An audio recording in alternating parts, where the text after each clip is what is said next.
Welcome back. Yes. So you want to know more about this struggling artist, huh? Well, let me be the first to just say thank you. I appreciate it. I thank you for coming back. So we about to get into it. But before we get started, girl, look at these edges. Look at the edges. Come on, edges. Yes. Come on, edges. You girls could possibly never.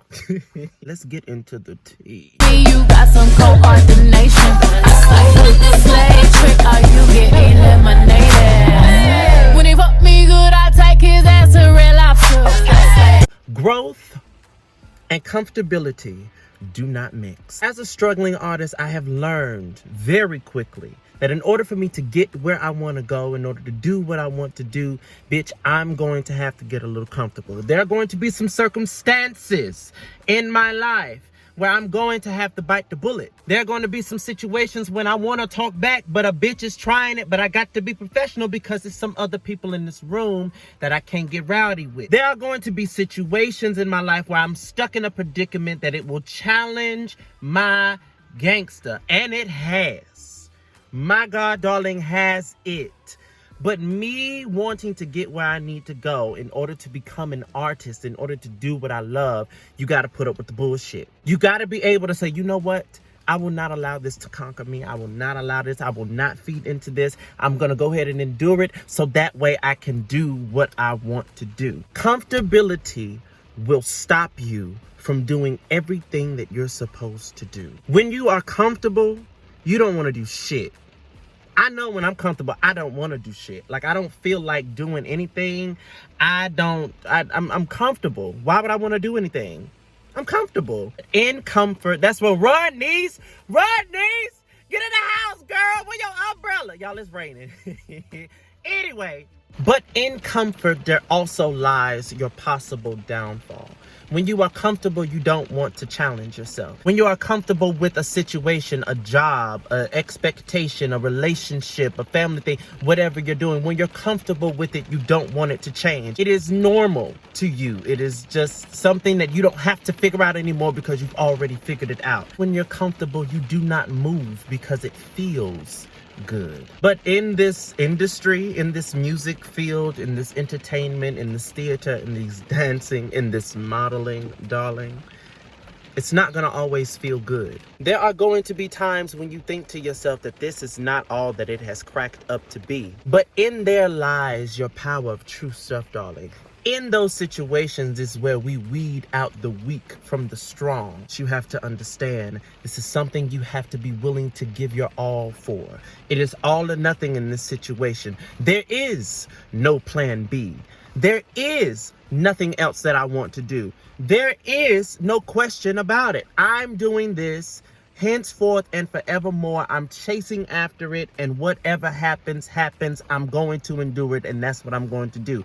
If you are not built to think that way, if you are not built to feel that way, if you don't think the way that you do about what you think you're passionate about, and if you are not willing to give up everything for it, it may not be your passion. Hence the meaning of a struggling artist. I was not happy with where I was on December the 17th of 2018. I was working a 9-to-5 job that paid well and paid me weekly, but only paid me enough to take care of bills. And then once I was able to sustain some type of comfortability, some type of checking account or savings account where I could build up and actually try to do something pertaining to artistry or something, life would kick my ass. Period. Car would break down. Brakes need to get fixed. Transmission would get messed up. I would get into a car accident and not have car. Girl, I have stories. Bitch, I have stories. We're going to get into those later in the video. But right now, back to the topic. So I really was just working a job, and it was really everything was just going into a circle. I never had anything for me. I never had anything for me. No matter how many times I got promoted. I got promoted twice at my other job. I was getting paid more than any other job than I worked other than that position. Like, if I would have stayed there, I kind of would have been set. But the problem was I was not happy After I graduated December 7th of 2017, I went an entire year, which is 2018, doing no art. I did not sing publicly. I did not act. I did not dance. I didn't even feel like modeling. And I solely focused on work. And when I started focusing on work and only putting my energy towards work, I got life situations. I never was fulfilled. I never could do it. I never could make it. The ends were never met. And there was a problem around every corner. And it wasn't something that I was trying to manifest. This was just life. This is what happened when I decided that after I got out of college, I was going to do what I was mentally taught to do. Get a job, save up, start a family, have kids, and die. Excuse me if that sounds a little too harsh, but that's low-key what a lot of people are taught to do. Get a job after college so you can have some type of solidarity. So you can have some type of solidarity. So you can be secure in this shit. And that's what I tried to do. And I was fucking miserable. If you don't know this, darling, I'm introducing it now. I am also very spiritual. And it got to the point where I was just meditating and praying. I was just like, what can I do? I need to get back to the things that I love, that I was doing in college, that I went to college for in the first place, and that I've been doing since adolescence. And let the record show, darling, that you have to be very careful with what you pray for. I became uncomfortable at the job the day that I quit on December the 17th of 2018. I clocked into work at 8 o'clock in the morning.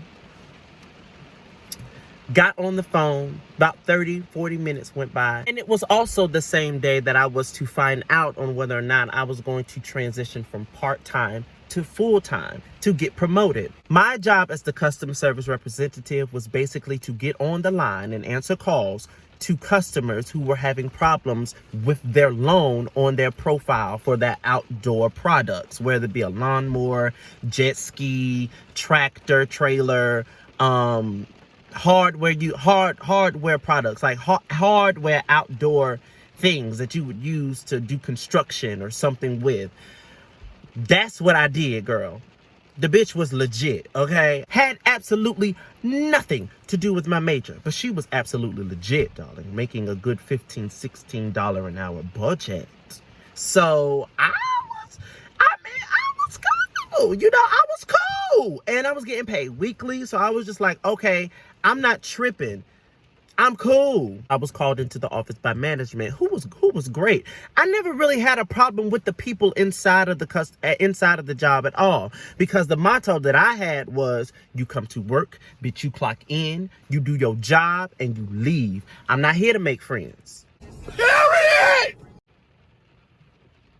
I'm not here to make friends. I can be cordial. I can be nice. Grandmother raised me right. Mama raised me right. I have manners. I'm from the South. I'm a Southern belle. But I'm not here to make friends, darling, because this is to me, in my mind, it was temporary. Like, this is not what I want to do. We have a conversation. And she tells me that I do not get the promotion because I have to be more patient. What? Now, I'm pausing for the cause because individuals who actually know me in my life understand that I have the patience of a night owl. She could tell by my reaction that that wasn't really the right thing to say to me. So she tried to fix it up and tried to say something else. So I asked her, I said, okay, on this day, were you listening to any of my calls today? She said, yes. I said, okay, there were 2 calls before that. Have you listened to that? She said, yes. I said, okay, do you not understand that the first call that I took was for an old man? He could not figure out how to set up his online profile. And I was on that call for 85 minutes. Count them. 85 minutes trying to assist this gentleman on how to work. First of all, turn on his computer. It was a brand new computer, girl. He didn't know how to use it. Second of all, get him to log in to get in the web browser. Third of all, to put in the link to find the website in order for him to set it up. I did all of this with him. It took 85 minutes. The call after that took 42 minutes because it was another woman and she was having issues with transactions on her account as far as paying bills and adding an automatic draft. I had to walk her through that process too. I said, okay, did you see these calls before we had this conversation? She said, yes. I said, okay, is that not patience? And I didn't tell you all this. The longest time that they want us to be on the calls with these people are 2 minutes. They want each customer service transaction to be 2 minutes long because there is a quota that you have to meet. If it is 2 minutes, they want you to have at least 16 calls in an hour. So that means you cannot be on this phone with this customer for very long. However, they do want you to give quality and astute customer service. And I intended on doing just that. And in me giving quality customer service, it involved being on the line with this gentleman for 85 minutes and on the line with another woman for 42 minutes. Basically, at the end of it all, I did not get the promotion because I was not patient enough. So I say, okay, I'm going to try to work on that, even though whatever. I get on the phone. When I clock back into these calls, honey, I get cussed out 3 consecutive times in a row. One by an angry man who had someone else inside of this department piss him off and put him back in queue. Another one was a woman who couldn't figure out why her transaction wasn't going through to pay her bill. And then it comes to find out that her card expired. That was my fault too, that her card expired and she didn't renew it. And the third one was a young boy who did not get approved for the loan because he didn't have good credit.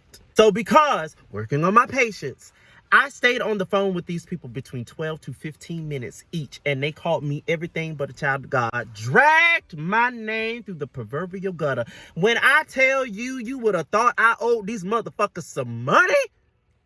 Girl, I thought I might have been involved with their significant other leaving them. Like they were they were pissed, girl. They were driving me through the ringers. So after that third call of 15 minutes of being dragged through the mud, of being called everything but a child of God, I got off the phone. I clocked out. I got off the phone.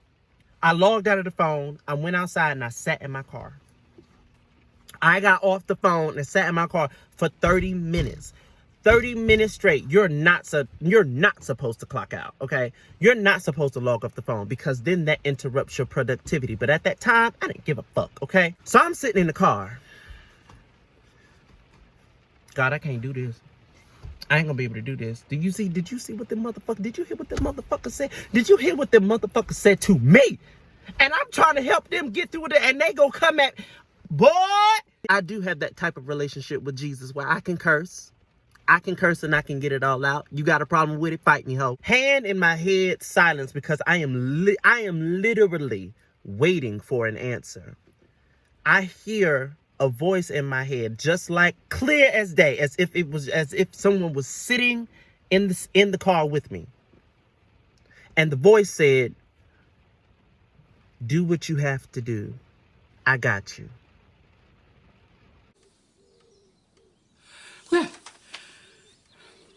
And in that moment, I felt a reassurance. I felt clear and sure in what it is that I had to do.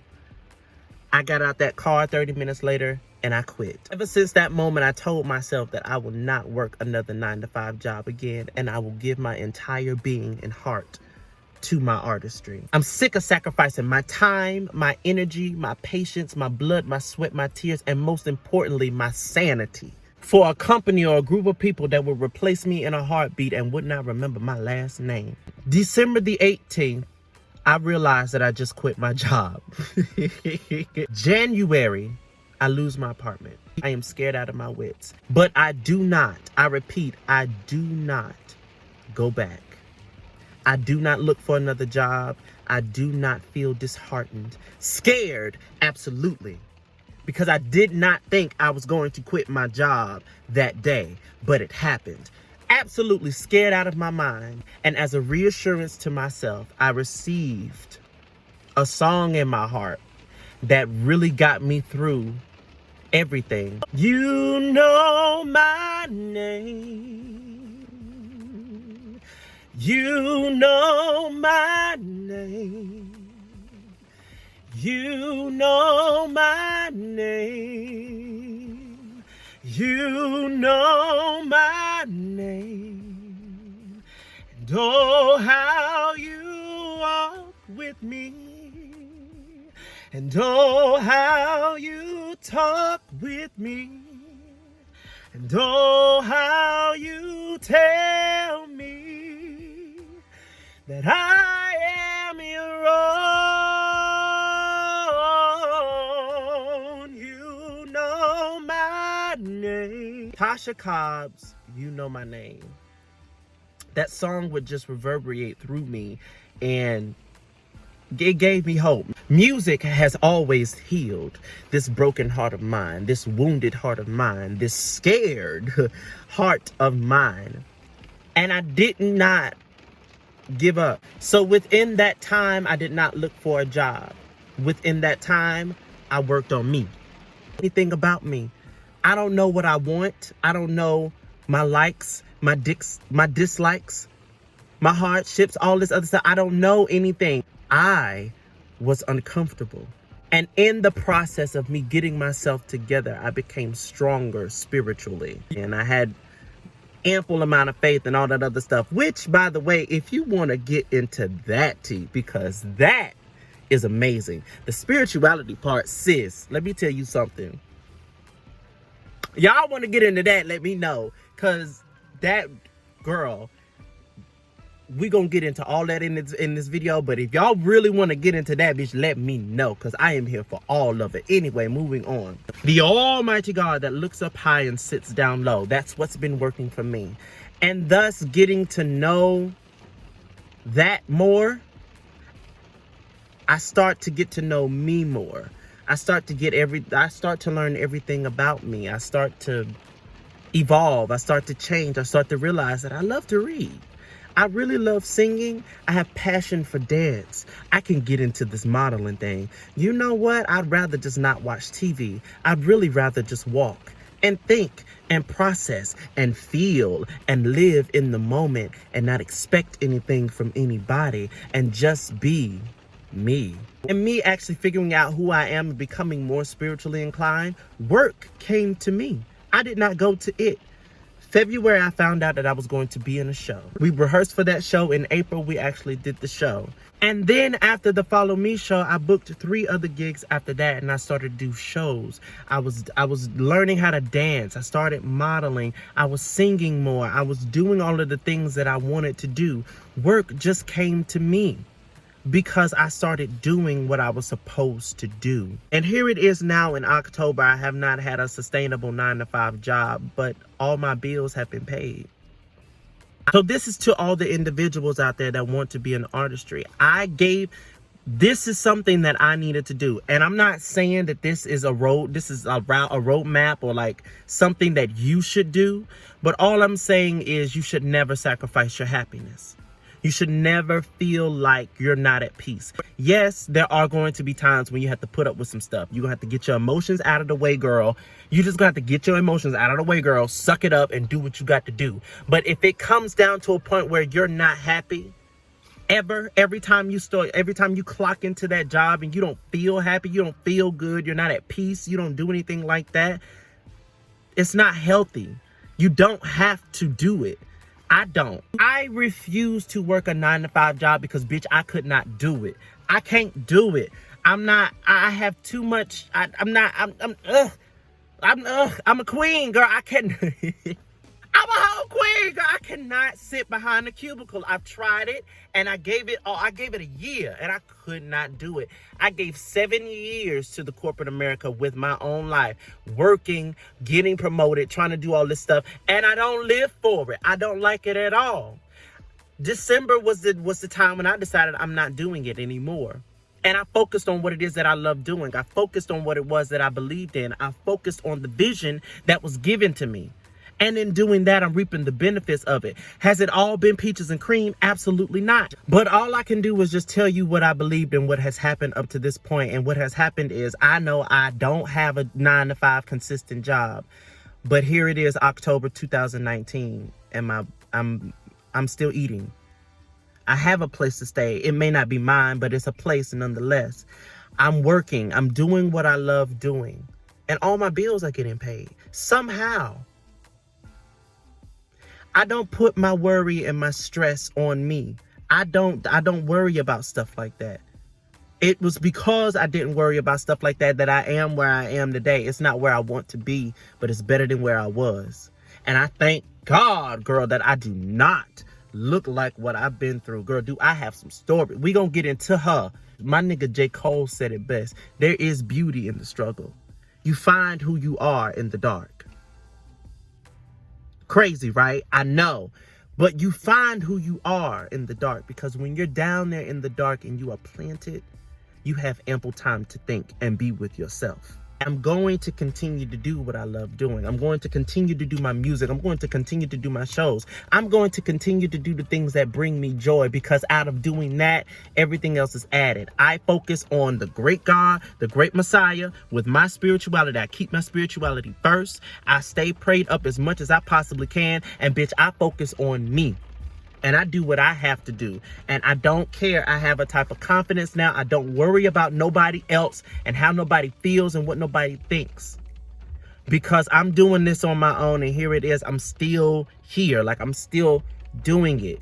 It may not be in the best position, but I'm still doing it. And I'm going to end this video by quoting one of my favorite theatrical individuals, Eartha Kitt. Problems are something that you make. Life is something that you live. I am Christopher Noel, girl. How y'all doing? You may call me Noel for short. And this has been the Noel story for this week. I pray that you can apply this to your life. You feel me? I pray that from my experience and my transparency that it helps you in some kind of way. Maybe you got a good Judy laugh out of this or something, or maybe you learned something. I don't know. But tune in next time on the Noel story, and I will see you all next week. Bye.